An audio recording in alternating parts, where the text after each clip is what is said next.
بسم الله الرحمن الرحيم والحمد لله رب العالمين والصلاة والسلام على سيد المرسلين. Il y a une erreur qui est propagée chez beaucoup de personnes.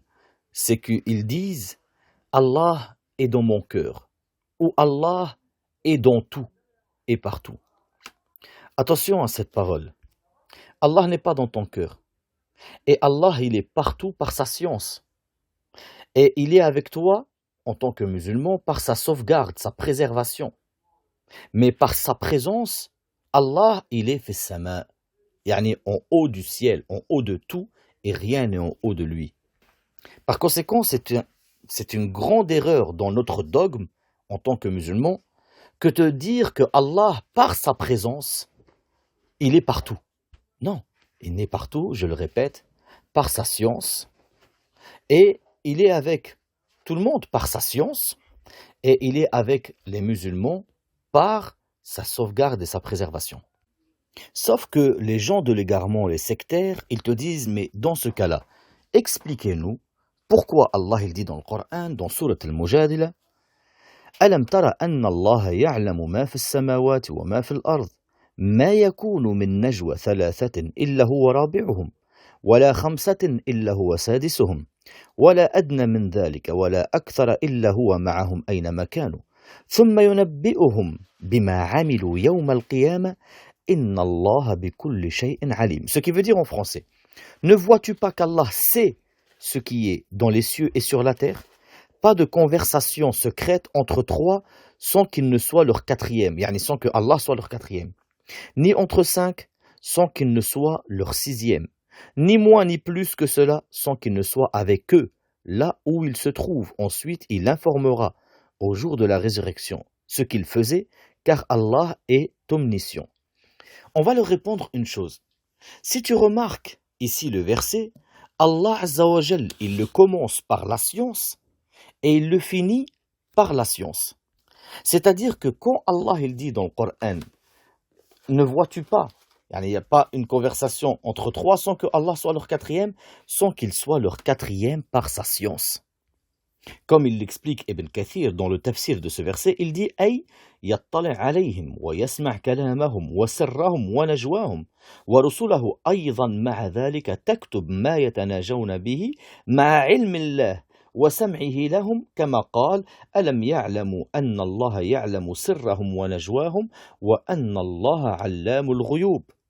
C'est-à-dire que Ibn Kathir il te dit comme quoi il sera leur quatrième par rapport au fait qu'il entend et leurs paroles, yani même s'ils parlent secrètement, Allah entend leurs paroles, entend leurs conversations secrètes, et avec cela, les anges écrivent aussi tout ce qu'ils se disent. Et il nous dit, Allah donne un autre exemple, il dit Alam ya'lamu anna Allah ya'lamu sirrahum wa najwahum, ne savent-ils pas que Allah connaît leurs secrets et leurs conversations, wa anna Allah allamul ghuyub, et que Allah connaît l'invisible. Par conséquent, Allah, quand il explique dans le Coran et il nous dit ما يكون من نجوى ثلاثة إلا هو رابعهم ولا خمسة إلا هو سادسهم, يعني il n'y a pas ils sont en train de converser, ils sont trois sans que Allah soit leur quatrième par sa science, par le fait qu'il entend tout, qu'il voit tout, mais il n'est pas leur quatrième par sa présence, par le fait qu'il est avec eux par sa présence, mais il est avec eux par sa science. D'ailleurs, Al-Dhahhak ibn Muzahim, dans sa parole, il dit في قوله تعالى ما يكون من نجوى ثلاثة إلا هو رابعهم ولا خمسة إلا هو سادسهم ولا أدنى من ذلك ولا أكثر إلا هو معهم أينما كانوا, يعني le verset qu'on a cité, il dit هو على العرش وعلمه معهم, يعني Allah est sur son trône mais sa science est avec eux, يعني avec ces trois ou ces quatre qu'il a cités.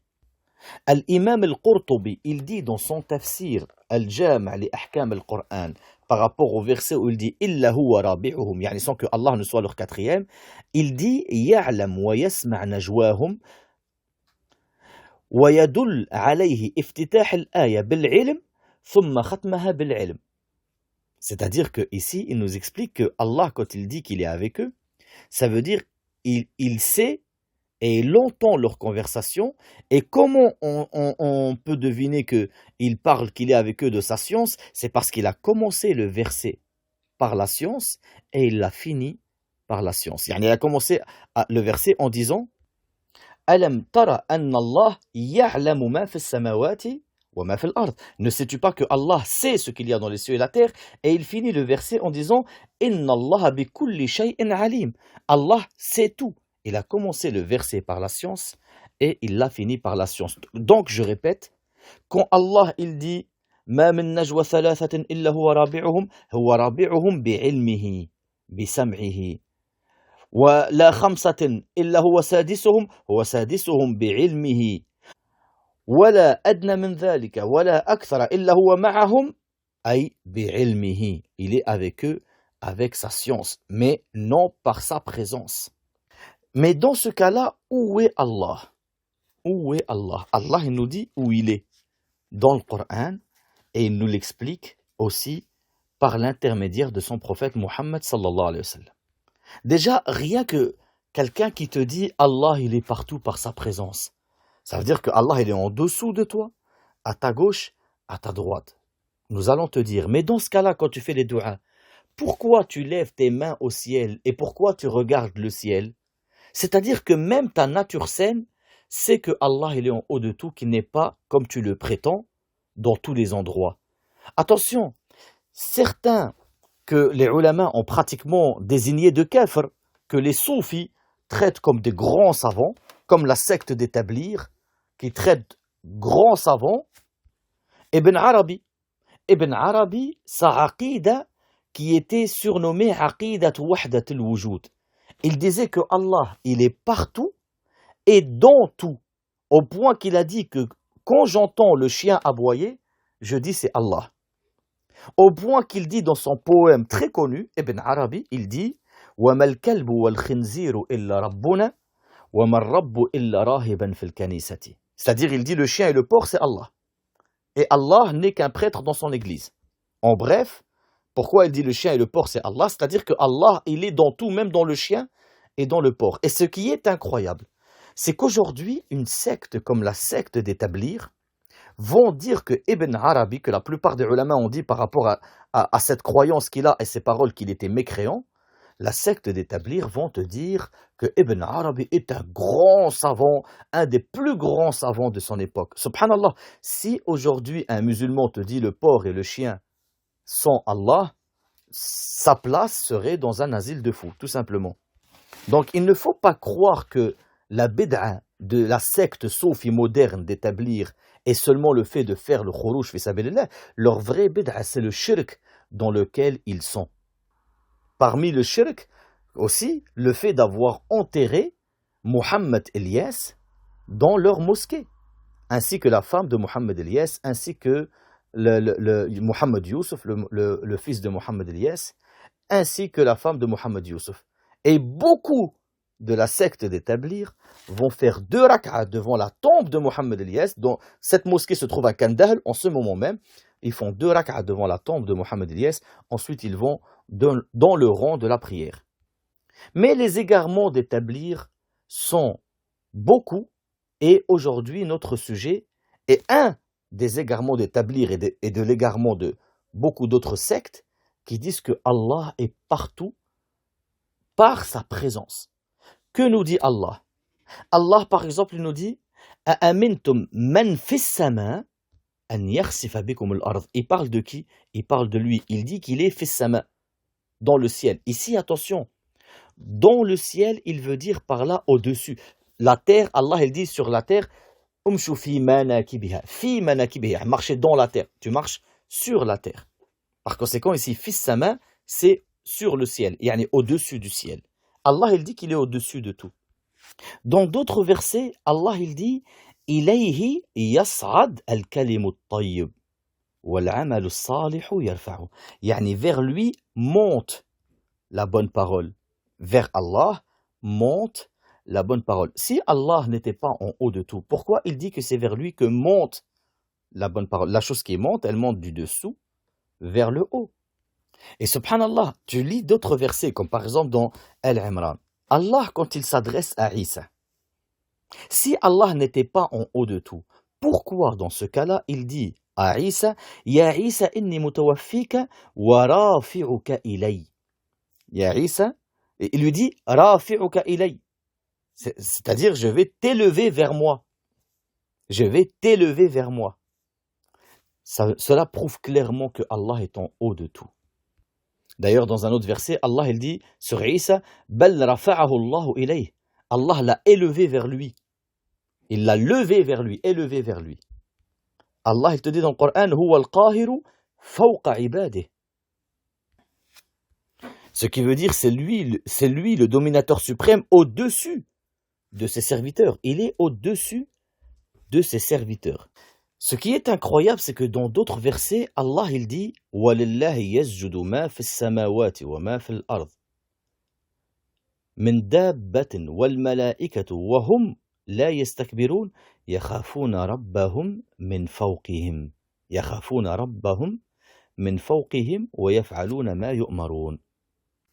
Quand tu entends que Allah il dit sur les anges يَخَافُونَ رَبَّهُمْ مِنْ فَوْقِهِمْ, c'est-à-dire ils craignent leur Seigneur au-dessus d'eux et font ce qu'il leur est commandé. Ils craignent leur Seigneur au-dessus d'eux. Et même dans le hadith, le prophète sallallahu alayhi wa sallam nous prouve dans tous les hadiths où il parle de où est Allah, que Allah est en haut de tout. Regarde, prends par exemple le Bukhari et Muslim, le hadith de Abi Hurayrata radiyallahu anhu. النبي صلى الله عليه وسلم dit الملائكة يتعاقبون فيكم ملائكة بالليل وملائكة بالنهار ويجتمعون في صلاة الفجر وصلاة العصر ثم يعرج إليه الذين باتوا فيكم ثم يعرج إليه يعني monte vers lui ceux qui ont passé la nuit avec vous فيسألهم وهو أعلم بهم كيف تركتم عبادي قالوا تركناهم وهم يصلون وأتيناهم وهم يصلون. C'est-à-dire que le prophète sallallahu alayhi wa sallam nous explique que les anges du soir, ils restent avec nous jusqu'au Fajr. Ensuite, c'est les anges de la journée qui descendent au Fajr jusqu'au Asr. Et il dit ensuite, ils montent vers lui. Si Allah était partout, par sa présence, pourquoi le prophète il dit que les anges montent vers lui? Tout simplement parce que Allah est en haut de tout. Par conséquent, il faut faire attention par rapport au fait de dire que Allah il est partout par sa présence. Non, ça fait partie de la foi, de croire que Allah, d'avoir cette croyance certaine que Allah est en haut de tout. D'ailleurs, la femme que le prophète sallallahu alayhi wa sallam lui pose la question, parce que Mu'ayy ibn al-Hakam al-Salami, il l'avait frappé, et comme expiation du fait qu'il avait frappé cette jeune fille, le prophète sallallahu alayhi wa sallam lui avait dit de la libérer. Mais avant cela, le prophète lui pose une question. Il lui pose une question. Il lui dit, sallallahu alayhi wa sallam, Ayn Allah, où est Allah? La femme lui répond, fais sa main, yani en haut du ciel. Il lui dit, Faman ana, qui je suis? قالت أنت رسول الله صلى الله عليه وسلم. النبي صلى الله عليه وسلم il dit à Muawiya, إنها مؤمنة فأعتقها. Elle est croyante, alors libère-la. Ça fait partie de la croyance de Ahl Sunnah wal Jama'a, de la croyance musulmane, de savoir que Allah est en haut de tout. Et quand tu regardes les autres hadiths, Allah, quand il parle du fait qu'il descend du ciel, il ne dit pas je monte vers vous. Parce que si quelqu'un te dit Allah, il est partout. Allah, il ne dit pas je viens, il dit je monte vers vous. Non, il dit il descend. Le Nabi sallallahu alayhi wa sallam dans Sahih Muslim, il dit Inna Allah yumhil. حتى إذا ذهب ثلث الليل نزل إلى السماء الدنيا فيقول هل من مستغفر هل من داع هل من سائل حتى يطلع الفجر. Ça veut dire qu'il dit Allah ينزل إلى السماء الدنيا. Allah il descend vers le ciel de la terre, le ciel de la dunya. Subhanallah. Est-ce qu'il dit qu'il monte vers le ciel de la dunya? Parce que si tu dis que Allah il est avec nous par sa présence, il est censé monter vers le ciel de la dunya. Sauf que là, il dit qu'il descend vers le ciel de la dunya. Ceci prouve que Allah il est avec nous, ou alors que Allah est en haut de nous. Ceci prouve bien sûr que Allah est en haut de nous. Et je le répète, même ta nature saine, ta fitra, quand tu fais dua, tu ne regardes pas à gauche, tu ne regardes pas à droite, tu ne regardes pas en bas. Tu lèves tes mains au ciel et tu regardes en haut. Et dans tous les versets qu'on a cités, où Allah Azza wa Jalla il montre qu'il est en haut de tout. que le prophète sallallahu alayhi wa sallam, Allah il nous dit que les anges montent vers lui, que les paroles montent vers lui, que les actes montent vers lui. Et quand il parle de son acte à lui, il descend. Il descend. ينزل الله تبارك وتعالى كل ليلة إلى سماء الدنيا فيقول هل من سائل فأعطيه هل من مستغفر فأغفر له. هذه رواية أخرى عند النسائي. La première riwaya que je vous ai citée dans le Bukhari ou Muslim, où le prophète sallallahu alayhi wa sallam il dit Allah il descend. ينزل إلى سماء الدنيا. Et dans la riwaya de Nasa'i, il dit ينزل الله تبارك وتعالى كل ليلة إلى سماء الدنيا فيقول هل من سائل فأعطيه إلى آخر الحديث. Allah toutes les nuits, il descend au premier ciel, au ciel de la terre. Tout ceci prouve par le Coran, par la Sunna, que Allah est en haut de tout. Que ceci fait partie de la foi du musulman, de croire que Allah est en haut de tout. Et que c'est une erreur dans le dogme que de dire que par sa présence, Allah est avec nous. Ou alors encore pire, de dire comme Ibn Arabi, que Allah est dans tout, même dans le chien et le porc, comme le dit Ibn Arabi.